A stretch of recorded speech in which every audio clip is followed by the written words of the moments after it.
Hai, selamat datang kembali di video YouTube-nya Juwita Si Hombing. Teman-teman, kali ini aku mau mengajak teman-teman untuk belanja daging B2 atau babi di Pasar Senen. Nanti ini dagingnya saya rencananya mau bikin saksang. Nanti aku juga akan tunjukin cara masak saksang yang enak. Jadi tonton sampai habis ya.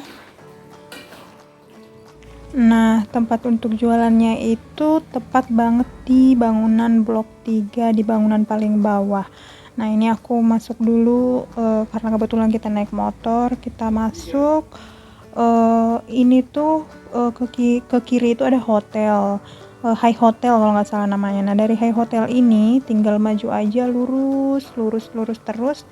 Nggak jauh dari situ. Di situ udah ada jalan masuknya. Sebenarnya ini dari pinggir, dari depannya sebenarnya ada, tapi saya biasanya lewat dari sini. Nah, ini pintu dari samping, pintu masuk untuk menuju tukang daging semua. Nah, di area ini tuh semuanya tukang daging B2, jadi dipisah dengan daging-daging yang lain. Soalnya kan ada juga yang nggak makan B2 gitu. Nah, ini kita pilih daging yang benar-benar daging tapi ada yang lemaknya. Untuk saat ini harganya itu di sekitaran 95.000 per kilo. Tapi untuk iganya itu 120.000 kalau nggak salah per kilonya. Tapi kita hanya beli dagingnya aja sama ada tulang-tulangnya sedikit. Nah, untuk bagian kakinya itu per kilonya itu 75.000, tapi karena di kakinya ini kan harus satu, dan satu itu bisa hampir 2 kilo gitu, jadi terlalu banyak. Jadi kita milih dagingnya aja sama tulang-tulangnya gitu, jadi setengah untuk tulang-tulangnya dan sekilo untuk dagingnya sendiri.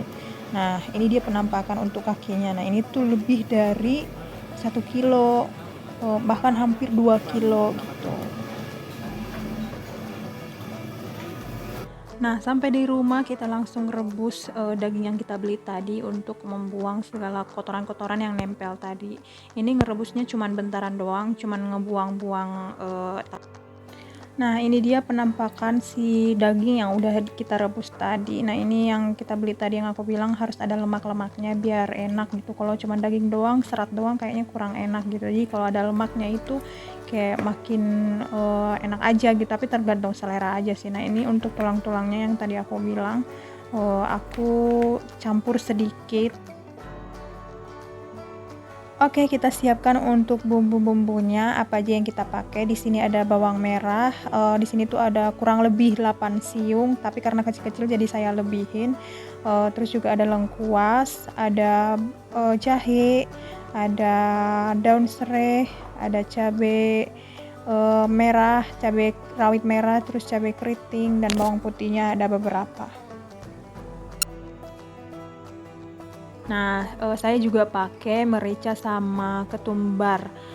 Terus ada daun jeruk 4 lembar sesuai selera aja. Terus sama daun salam 3 lembar, dan yang ini jangan sampai lupa yaitu andaliman. Nah, ini andalimannya agak hitam kayak gini bukan karena busuk ya. Ini tuh udah ada 2 bulan di freezer, jadi diambil sedikit-sedikit, tapi rasanya tetap masih bagus kok. Nah, yang satu ini juga jangan sampai ketinggalan karena bumbu ini tuh yang bikin rasanya tuh makin medok gitu, makin enak. Ini tuh kelapa yang udah digongseng. Nah, saya belinya yang udah jadi karena kan kita butuh sedikit doang, jadi nggak perlu harus ngegongseng sendiri. Nah, biasanya itu kadang ada yang pakai gota, tapi karena saya kurang suka pakai gota, ya udah pakai yang ada aja. Nah, ini bumbu yang tadi mau kita blender. Kalau mau diulek juga nggak apa-apa, tapi saya nggak mau ribet, jadi saya mau blender. Nah, yang di blender itu cuma cabai merah, cabai rawit, bawang merah, bawang putih, jahe, sama lengkuasnya juga sedikit aja biar lebih kerasa dan nanti nggak ada bau si dagingnya, sama satu aja daun serainya, nanti sisanya itu digeprek aja. Nah, untuk si daun-daun sama bumbu yang tadi itu nanti aja di belakangan dimasukinnya.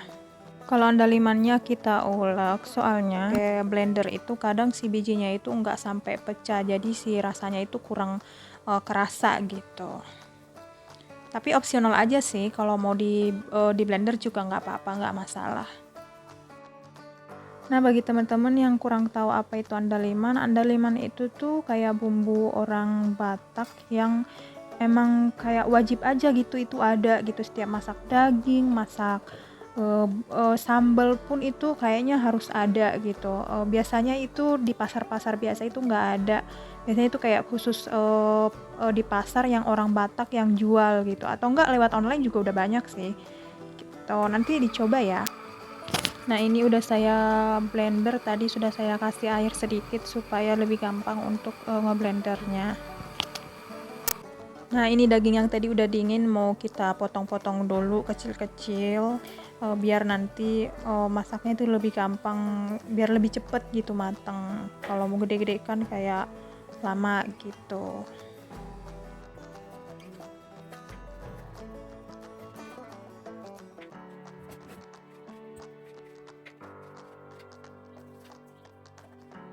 Nah, ini kuali kita siapkan, kita nyalakan kompor untuk siap-siap untuk memasak. Kita masukkan minyak sedikit saja untuk menggoreng si bumbunya. Kalau sudah panas kita masukkan si lengkuas, daun serai, sama daun jeruk, daun salam.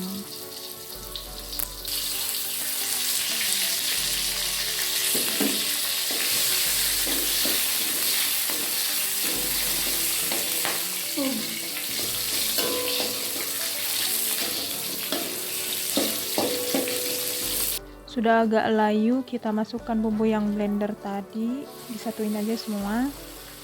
Nah, lalu kita aduk-aduk.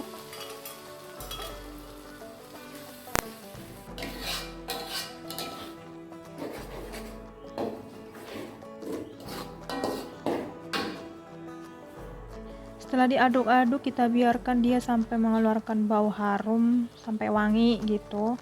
Nanti baru kita masukkan si dagingnya. Nah, ini udah wangi dan udah menyusut juga si airnya. Nah, kita masukin si daging B2-nya, semuanya langsung semua sama si tulang-tulangnya juga.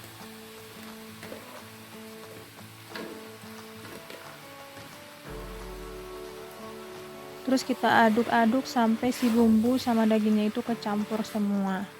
Ini nanti kita tambahin airnya sedikit saja karena kan si B2 itu udah mengandung banyak air, jadi nanti juga dia akan mengeluarkan air sendiri gitu.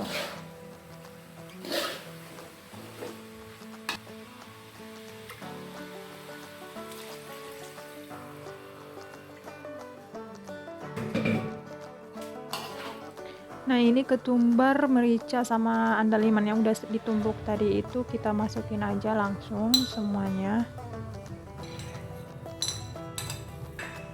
Lalu kita aduk-aduk kembali biar si bumbunya semuanya tercampur. Jangan lupa kita masukkan juga garam, nanti dikoreksi rasa aja kalau misalkan kurang. Nah, ini saya tambahkan 3 atau sampai 4 sendok kecil. Untuk si penyedapnya sendiri saya udah nggak pakai karena emang daging B2 itu kan udah gurih banget gitu, jadi saya hanya pakai tambahan garam saja. Nah, ini kita tutup supaya si dagingnya cepat empuk. Beberapa menit kemudian dia akan mendidih seperti ini tuh, akan mengeluarkan air, makanya saya bilang tadi juga sedikit aja untuk airnya. Tuh, nanti ini kita aduk-aduk kembali supaya si bumbunya itu makin meresap gitu. Karena ini dagingnya masih muda, jadi kita cuma butuh kurang lebih setengah jam dagingnya udah empuk dan ini tuh udah matang. Nanti kita tinggal tambahkan untuk si kelapa gongsengnya, atau yang punya gota bisa pakai gota. Nah, ini udah dimasukin, kita aduk-aduk kembali. Setelah itu cuma butuh waktu 1 menit, langsung si kompornya kita matiin dan itu udah matang gitu teman-teman. Nah, sekian dulu untuk video kali ini. Terima kasih ya buat teman-teman udah nemenin aku tadi ke pasar untuk beli daging, terus juga udah menemani juga untuk memasak saksang ini. Semoga teman-teman mau mencoba nanti, dan bagi yang tidak makan B2 bisa juga diganti dengan sapi ataupun ayam, sama aja untuk bumbunya, rasanya tetap sama enak. Terima kasih ya teman-teman, jangan bosan untuk nonton video saya. Sampai jumpa lagi di lain waktu. Bye bye.